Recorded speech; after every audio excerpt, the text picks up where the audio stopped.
Salut, bonjour, bonsoir. Ça dépend kaka ya RO vraiment bozwi biso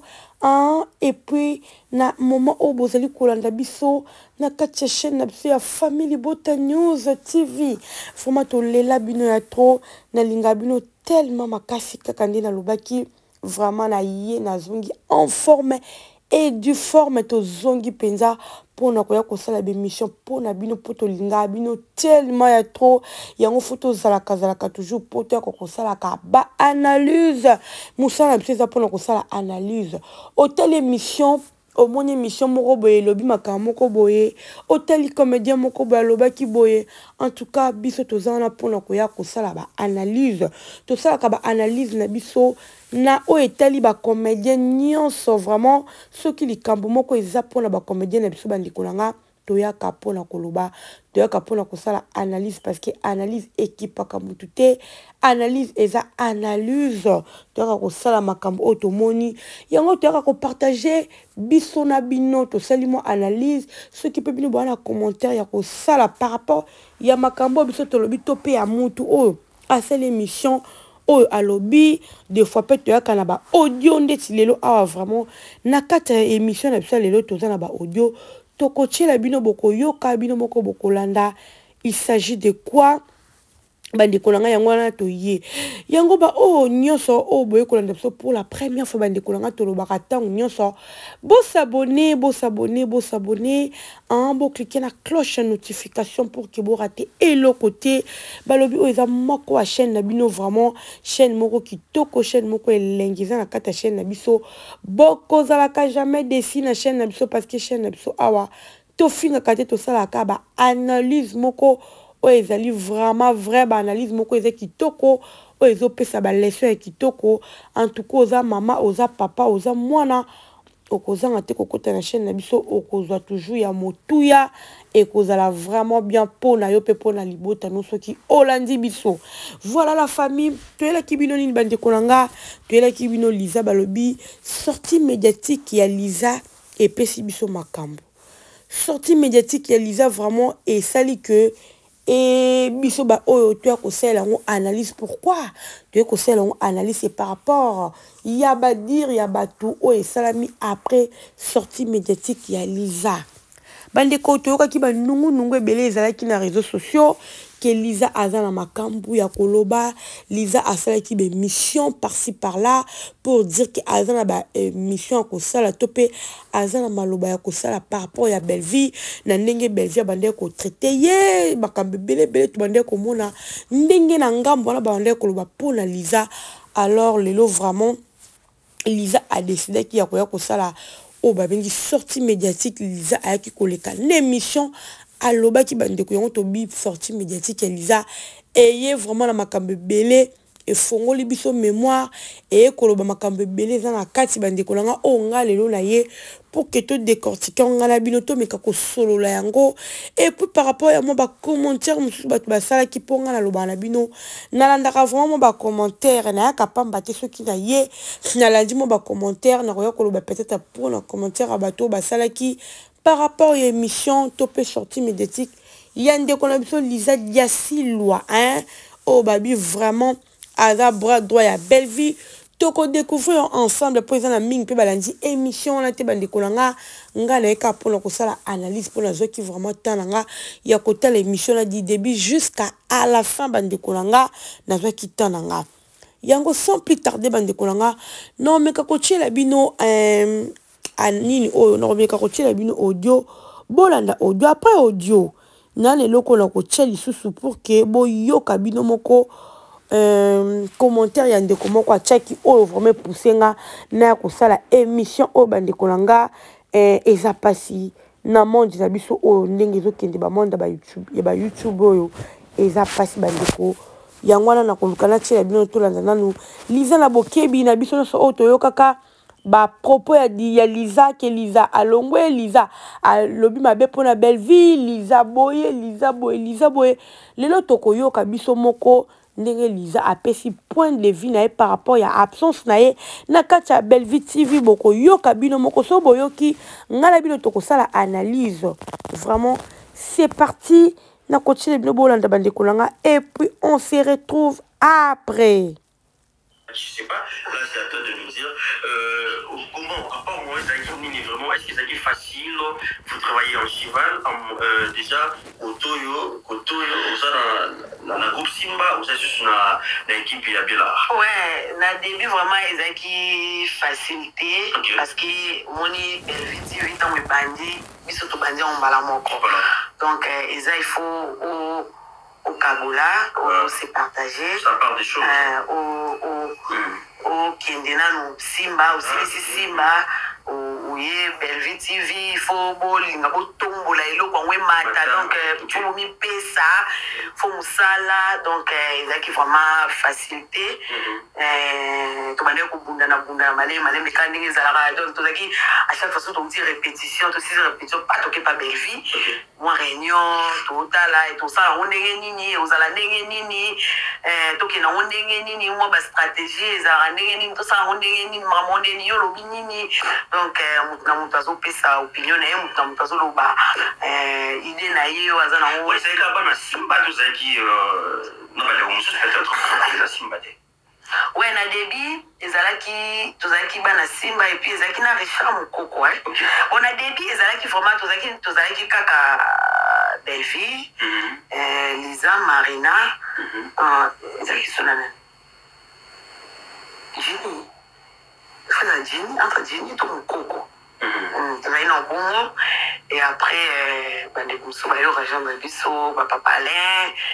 au région de Bisso. Quand tu as dit, on a baroté, na débit, tu as dit, na nungai, ngai Marina, Belleville. Tu as dit, on Bisso, ça, tu as nous, après, Richard Mukoko,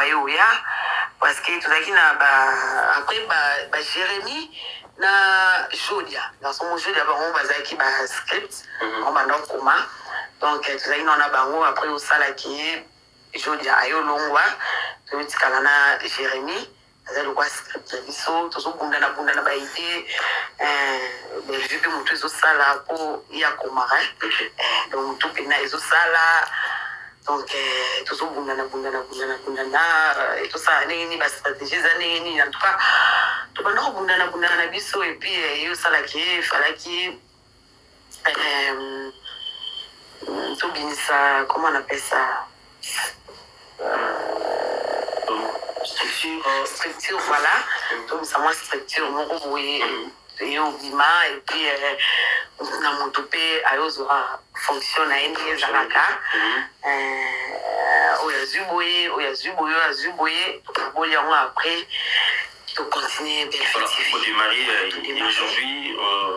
bravo quand même. Merci. Il y a un Belleville TV, comment est-ce qu'il est émergé, et puis il y a la valeur dans le sous où le pays a quitté. Parce que tout le monde a quand il y a malgré la divergence, nous sommes comme Lilo, mais presque nous sommes joueurs. Nous sommes les Kawana. Tout le monde est famille Bota. Tout le monde. Et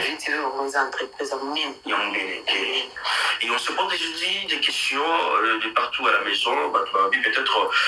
Lisa, comment Moussika il y a structuré un mot Bellard. C'est dire quoi? Parce que tu as eu quand même un bon moment de passer avec beaucoup d'énergie au bout du Misaki, la départ déjà avec Marina là-bas, là-bas-chou. Donc vous avez pu aller avec Maman Belleville, vos 8 ans, ni bande de communistes, vous portez l'effort, mais on s'est dit aujourd'hui, vous avez vraiment, en fait, la évité là, vous avez auto, pas de parole ou pas. Mais la évité nous, vous avez service, mais c'est pas vraiment, on n'a pas de structure, on les suit tous en moi aussi, on s'est réservé, tout, je sais pas, c'est dit à quoi? Bon, d'abord de 1, Nazaki, bon, Nazaki non, on a sala. Ok. On a malé pour ça, les ballons singanga vraiment, Nazala un pays isolé. Isolé, ok. Nazala un pays isolé, Nazala Makambouana, et puis, Mambia chaîne, on a la chaîne. On a fait la chaîne, puis on a la Belgique. Ok. Même si que non, on a fait la chaîne. Et on a fait une stratégie. Non, on fait la chaîne, il faut ça la bouée, il faut la caméra, il faut ça la bouée, il faut ça la bouée. Pour ça, le roi, on a ça la raté. Donc, on est, il faut, au même. makambo et puis mambo ya chaîne na la chaîne ya biso tozana ba chaîne il faut oluka o mema implice o bakisa implice donc il faut oluka OK na ona ba ndenge mususu ba cha o ka bona OK pas de problème on a caméra ça problème mais nazana no un peu moins concentré na makambo bona sala so ina silisi ma chaîne après to yeba makambo susima ndio mona jinga penza kinona ni mwaki na li mwaki na kino sana makambo na sala et ma chaîne tellement ba no lianga mutu afungwele nga chaîne tafungwele nga chaîne et puis compliqué kinga makasi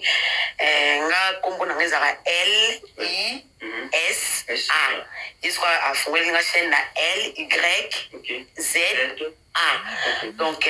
il va vraiment compliqué nga makasi to esenga qu'il faut technicien ya a modifier ma mobile parce que ba ba s'abonner ba no simbate donc il faut bakende to songa de bano yanga mutu do yon moni vraiment na tika kina lungabi bon dans on un peu concentré na mambo na sala et puis vraiment na mona ki na moni sikoyo c'est bon ici ni sikoyo naza ko évoluer na na chaîne mais ce qui Belle-Vie TV eza eloko ne to ba eza comme ya casting pour atteindre to travailler na Belle-Vie TV za kali comme casting oza mona ndaku na casting na so sengi yote ba cha ote donc ce qui esali ke au film na mona donc tourner na kilo na donc Belle-Vie c'est mon ami c'est ma copine c'est une sœur pour moi donc vraiment tout partager avec lui au moins bien un moment bon moment dès que m'a dit des vraiment c'est mon ami Marina Laba c'est mon ami Aziza Kengo c'est mon ami Ange Maïcha c'est mon ami merci beaucoup merci à tout le monde. Voilà la famille, j'espère que Wana Tolandi vraiment Lisa Diasilwa. Et là que c'est pas signe pas Lisa, elle nous a vraiment bien expliqué et puis une explication est vraiment claire et nette. Et là que c'est pas signe la souka lobi Belle-Vie c'est mon ami, Marina là-bas c'est mon ami, Atangi et puis to partage à moment moko ya bien na Belle-Vie to partage à to bana ko partager mais to partage à ba moment moko ya bien na Belle-Vie pour dire que yé na Belle-Vie baza toujours ba ami baza toujours na bon terme. Alors ce qui le ezaki mutu na mutu esengeli asala eloko na ye azana droit ya kokende kosala chaîne na ye kaka ndi na lobala bino Belle-Vie akangaka mutu te Belle-Vie atika batu bazala libre soko lingo sa eloko na yo boyoki ndenge apesi Lisa conseil pour na chaîne na ye soko yo proposer en tout cas ngala lina sala chaîne Belle-Vie akanga mutu ta kopesa conseil et puis yango la te koloba ke soki apesi au conseil OK ça la chaîne na yo ils vont dépendre de yo parce qu'il y a des gens a évolué. À cause l'ennemi na ote, comme ennemi na yote. Alors, ils ont vraiment et loko batunya so bazela ki ango batu bale ko loba n'importe quoi to yeba que Lisa a un problème la Belle-Vie te ceux qui Lisa azai qui permet la Belle-Vie aza sous na ba engagement te na kati ya Belle-Vie TV c'est parce que aza na makambu ne peut azo sa chaîne na ibino mo boyebi ba chaîne o ezaka soko fongoli en tout cas ezaka mutu pasi yo moko vraiment faut bosser opesa o mitia vraiment la kati wana pour que eloko no ekende liboso ezaka facilité. Alors yango ndeko na Lisa aza kuna na kati siko esika moko alobaki makambo ya Jérémy Chabani batuna ke likamba Jérémy aluka apesa ki apport na ye aza na kati aza nani ya Jérémy te mais atava na GS production ya Jérémy azana parce que Jérémy abenga kaye azala wana attend que sert pour bazala na iba travailler ne pas bande da ko sepela ni baza ba sert o ba checker poids alors abenga ki Lisa asola kana Lisa pour que accompagner yango moni accompagner ka Jérémy dans le sens là. Alors, ezalande komoko o ameka ki ko commenter pour dire que Lisa pourquoi ozo sala ozo le belé na ba question ozo répondre na question na pourquoi oza libre et si cause là qui est pas Belle-Vie ko bande ko kende ba voyage ba voyage bande ko sala est-ce que bande ko sala ko kendango mais quand même pas Jérémy ozo kende ba Dubaï ozo kende mo ba voyage ba na voyage mo ba okende alors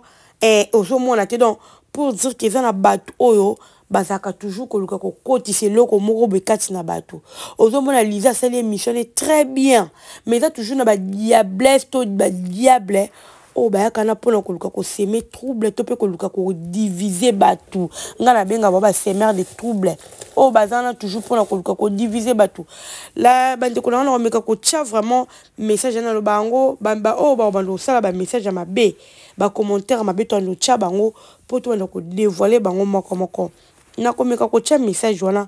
na ko tangela bino message wana bo mona ngana bino to landango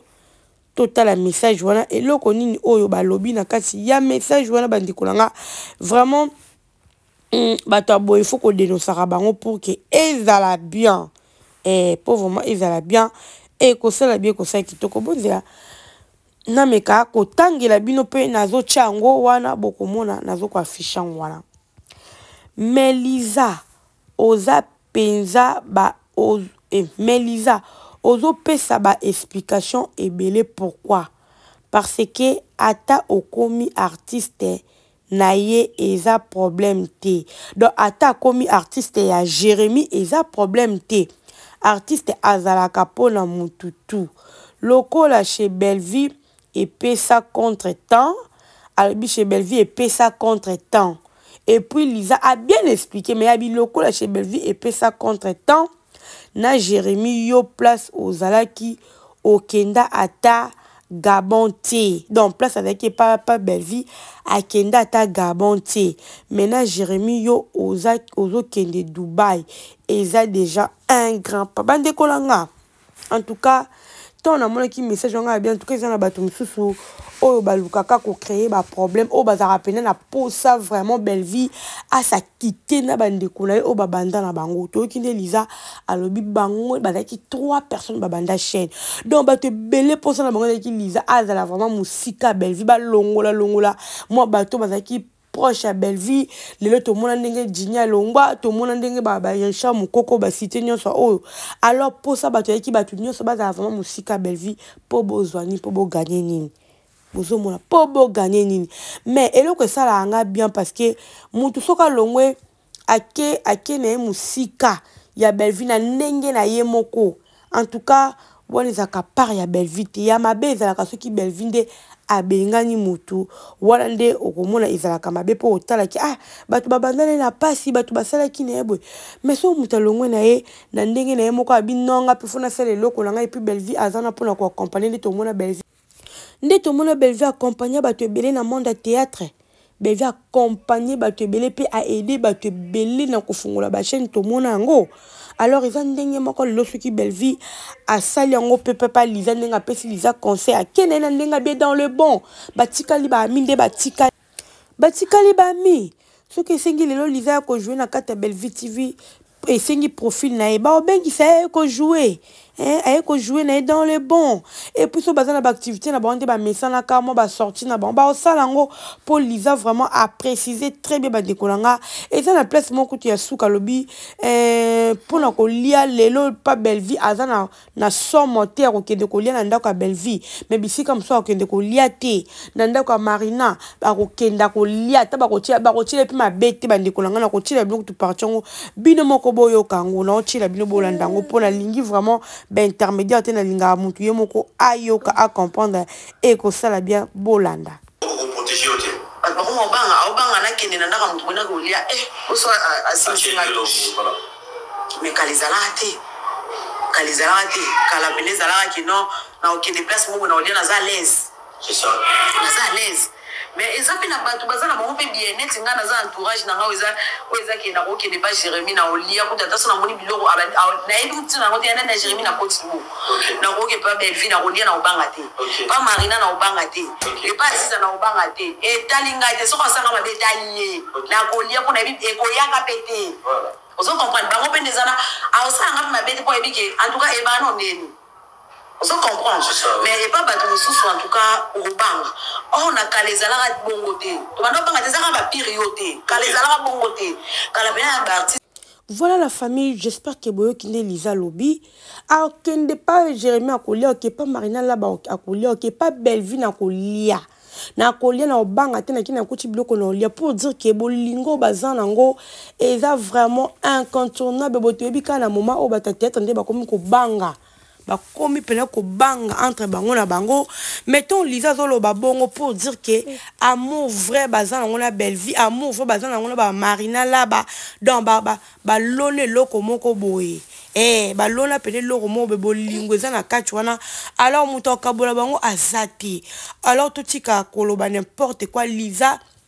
aza moko ya biso famille bota vraiment to linga ke mingi parce que baza bato ba fondé o ezali chaîne na biso ya Bellevue TV baza bato basali musala makasi alors tozana pona ko pesa bango toujours longonya famille bota to kende vraiment to kende kota la chaîne ya na biso ya Lisa Diasilwa TV to s'abonner massivement biso peto cha poa kuna ceux qui to lingara vraiment Bellevue to cha poa na kata chaîne ya Lisa et que ça l'est bien surtout tant à zomona ba bloc les famille bota tozo commenter famille bota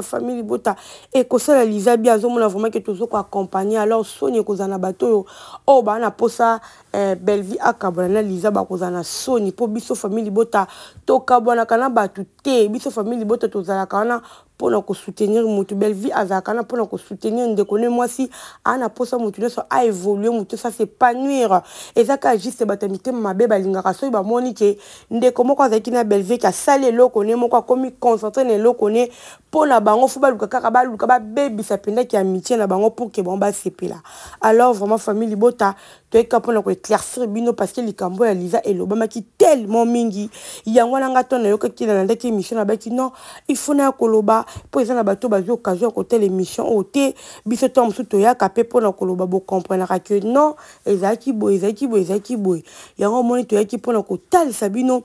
ndenge ni makambo ezoleka ndenge ni vraiment o ezaki entre Lisa ndetone ko mona Lisa te mena ba film to ko mona Lisa po film auteur ko localiser qui na kati alors ce que c'est qui profil ne boyo ki ndenga lobby même atane bazala kana kati on muta bureau nini atozaka bureau ceux qui na film na profil no sengi te bande kolanga oko jouer te donc ça nango normal voilà vraiment ça normal alors et ça nango problème te so bomoni Lisa te a jouer te na ba film ko ya a ko jouer na parce que ndaku wana eza ndaku na ye eza vraiment ndaku na ye o ayebi yango très bien kande balobaka ayebi ndaku bien aza vraiment la bienvenue na kati ya Bellevue TV voilà famille bota yonka to ki kopesa bino comme information pe ko sala analyse na biso par rapport ya sortie médiatique Lisa et puis émission oya sala ki vraiment singela ki na biso to ya koloba po eloba maki mingi pour na Lisa que akimi azana makambe bela koloba pour na Bellevue j'espère que toyoki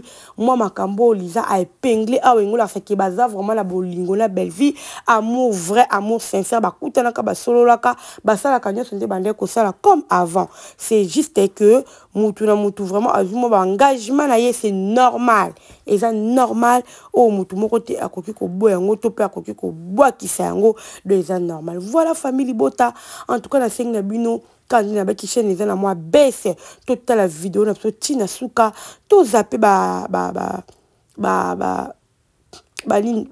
publicité pour que notre chaîne et que notre chaîne et sous endurance nango peut permettre tout ça ba live na tole to mesana vraiment kaka pona lokumu ya Bellevue to zebi que ton événement munene ko le kana Belgique au moment la so ko zala kuna na Europe pardon vraiment to zala na coach si maintenant bonjour vraiment la tiki bino famille bota bye bye.